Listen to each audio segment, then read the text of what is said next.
So chapter 5, relations and functions. At the beginning is just a little bit of review on where we get our information for graphs, what it's kind of called. And then later on into the chapter delves pretty deep into what we call domain and range, or which are independent variable values, which is going to lead into graphing equations, creating equations, all kinds of different things. Huge relation between this chapter and what carries on into Foundations 11 as well as Pre-Calculus 11. So section 5.1, just how can we represent relations? How can we represent the relation between one set of things to another set? So just to review some terminology. Let me change to red here. Some terminology. A set is a collection of distinct things, some type of distinct objects. And you can see down here, we're going to be looking at two different sets. We're going to look at athletes and we're going to look at sports.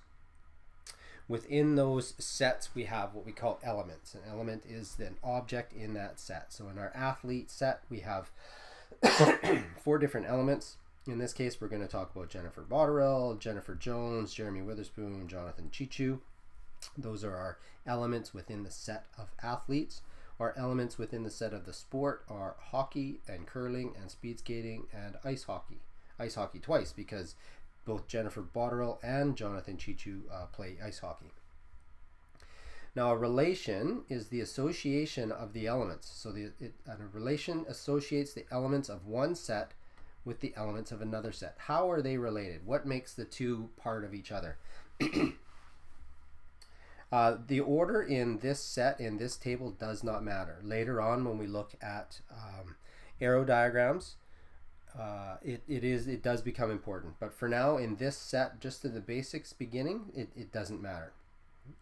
We can show relations in a number of different ways. We can do it in a plain, simple old table, just like what we start with here. So here is our table of 2 different sets with the number of different elements within each set. Excuse me. Okay. The columns represent the sets in the relation. The heading of each column describes each set. We can describe it in words. So it says here, this relation shows the association takes part in or does or plays as a hobby from a set of athletes to a set of sports. So for example, Jennifer Botterill takes part in ice hockey. Jeremy Witherspoon takes part in speed skating. Jennifer Jones takes part in curling. So you can see how that relation in sentence or in words, how we get that. We can also list this information as ordered pairs, and we're going to be doing a lot of work with numerical ordered pairs, but an ordered pair is basically the first element separated by a comma followed by the second element that thing takes part in. So Jennifer Botterill takes part in ice hockey. So our first ordered pair is Jennifer Botterill, comma, ice hockey. And we contain each of these ordered pairs in their own bracket, just like that. And we just continually list out those ordered pairs. Jennifer Jones, comma, curling in brackets. Jeremy Witherspoon, speed skating, separated by brackets within commas. Jonathan Chichu, comma, ice hockey in brackets. And then to show that this is all part of the relation, we close it off and start it with these fancy big brackets, okay, which if I blew up, looks something a little bit like this. Okay? So basically this set of big brackets tells us that this is the relation, and then individually inside each we have these ordered pairs that tell us the relationship between each of the sets, each of the elements within each set and how they are related together. And in this case, of course, we know that the association takes part in. So Jennifer Botterill takes part in ice hockey. So over here, what does it say? It says the athletes are first in the element, the ordered pairs. The athletes are the first element in the ordered pair, and the sport are in the second element. What's that saying is that we list out these things in the left-hand side of the table first in each ordered pair, followed by these things, the sport, it's second. Now, for the most part, all of the tables that you're ever given, you will always create your ordered pair this way. Whatever's in the left-hand side of this table is going to come first in your ordered pair. Whatever's on the right-hand side of this table is going to come second in your ordered pair. For the most part, I say for the most part because there's always going to be an oddball, but you can pretty much bank on that. We can also list our information as an arrow diagram. Now, arrow diagrams, here we come across our first instance in which we have to have a numerical or alphabetical order. So you would have to rearrange each of your sets, so each of these sets alphabetically. So each of these sets alphabetically, and you can see I've done so down here. Jennifer Botterill, Jennifer Jones, Jeremy Witherspoon, Jonathan Chichu. In this case, it didn't change our order, but if we look at the other, we have ice hockey, curling, and speed skating. Curling comes first alphabetically, ice hockey second, speed skating third. And you'll notice that we don't have that fourth one, which is also ice hockey, because another rule with arrow diagrams is that we do not repeat values. Okay? And once we have those little bubbles written down, we basically draw these arrows. These arrows show us how these things are related. So we know that Jennifer Botterill takes part in ice hockey, we draw an arrow. We know that Jennifer Jones takes part in curling, we draw an arrow. Jeremy Witherspoon takes part in speed skating, we draw an arrow. And Jonathan Chichu takes part in ice hockey, we draw an arrow. Now, of course, these were pre-done for you, so you would have to create your own arrow diagrams. But that's basically how you do it. Remember, though, arrow diagrams is our first instance in which you have to make sure that you list out in alphabetical order or numerical order. Example 1. Here's our first example. Tourist attractions can be associated with the provinces they're in. So here we have a table, tourist attraction. There's our first title of our first set. We have our elements within the set: Butchart Gardens, Icefields Parkway, Royal Canadian Mint, Stanley Park. And then, of course, where they're located. The province is the title of our second set, and the elements inside are British Columbia, Alberta, Manitoba, and British Columbia. If we were to describe this relation in words, we would say this relation shows the association. What are we looking at? What's being told about these two things? It shows that the association is located in. So it's showing a location of from one set of tourist attractions to a set of provinces. Okay? So this relation shows the association is located in. What's actually being described or talked about is located in from a set of tourist attractions, which is our first set here, to a set of provinces, our second set here. So that's in words. Okay?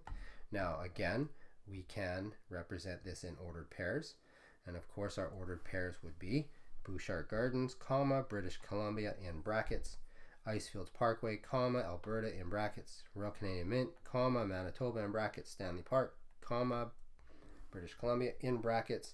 Those listed out in order as you see them on the table, and of course encased in a big set of brackets to show that this was the relation of the sets.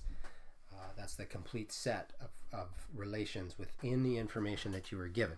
Not saying that there's more, because there are many more tourist attractions and many more provinces, but for what we've been given, this is what we know.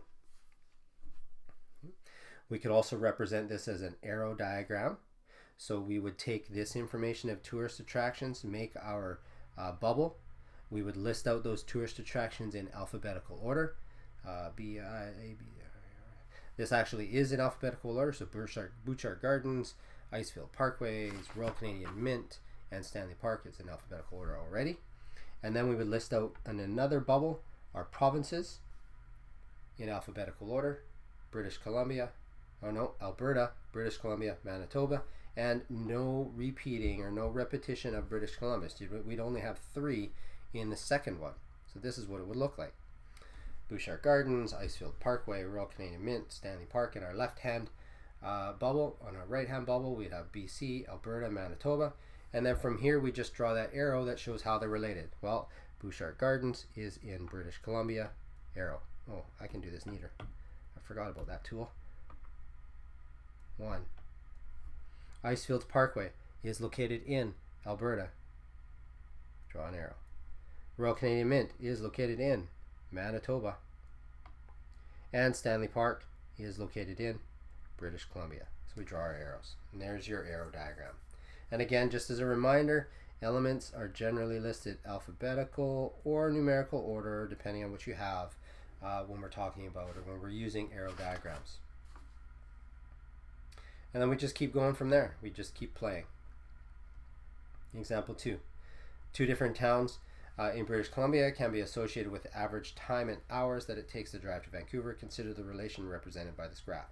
So our relation is the association of 2 sets with the average travel time to Vancouver. Okay? So in words, we could say the relation shows the average time in hours to drive in hours to Vancouver from a set of areas. I think I have those quotes in the wrong place here. There we go. Wrong color now. Okay. So that's in words. Now let's fill out our table so we can look at doing, I think it's asking for an arrow diagram below. So if we look over here, Horseshoe Bay, well, how long does it take? We look at our graph, it's about 1.5 hours.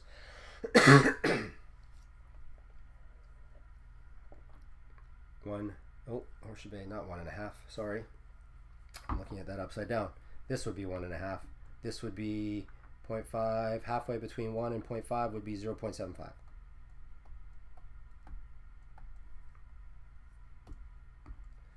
Lillooet would be 4.5 hours. Pemberton would be, well, between 2.5 and 3, 2.75. And then we have Squamish, 1.5. And then Whistler at 2.5. Now that I've made a big mess of my graph over here. Okay. But that's all right. So there is our table. So we have our set. Our sets are towns and average drive time. And then we have our elements within each set, Horseshoe Bay, Lillooet, Pemberton, Squamish, Whistler, and our average drive times of 0.75, 4.5, 2.75, 1.5, and 2.5. Draw an arrow diagram. Question B. List out your sets in alphabetical order. So in this case, Horseshoe Bay, Lillooet, Pemberton, Squamish, Whistler, and then your other set, because it's not alphabetical, it'd have to be numerical. So we list those out in numerical order. We have no repeats, so we're going to have 5 of each. And then we draw our arrows to indicate which is related to which. Now, Horseshoe Bay was 0.75. Lillooet was 4.5. Pemberton was 2.75. Squamish was 1.5. And Whistler was 2.5. And there's your arrow diagram. Okay. Last example, example 3. That's turning out to be a bit of a long video. Sorry about that. That's okay though. So example 3, in the diagram on the right, so we have our first set here, English words. Our second set, natural numbers. Our association has the number of letters, or contains the number of letters is another way to put it. In words, our relation would be this relation, or the relation shows the association has the number of letters from a set of English words to a set of natural numbers. Well, English words, there's millions of English words. It could be any word, cat, dog, etc. Natural numbers, you have to remember that natural numbers are 1, 2, 3, and so on and so on and so on. Question B, list 2 ordered pairs that belong to the relation. Now, we haven't been told anything other than what the relation is, but we can come up with, so this would be like an equation, come up with some values that fit the equation.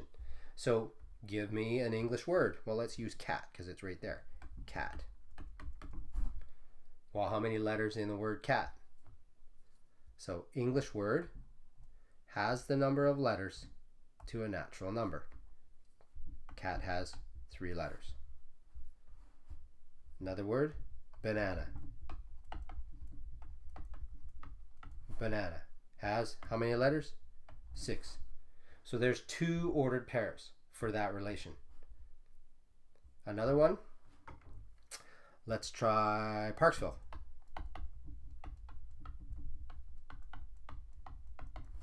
One, 2, 3, 4, 5, 6, 7, 8, 9, 10. 10 letters. So there's your ordered pairs. And of course, you would put these ordered pairs in brackets, and you would call it a day. Okay. A couple of questions listed at the bottom of the page for section 5.1. I know I'm posting this video really late. If you get a chance to get those started, that would be great.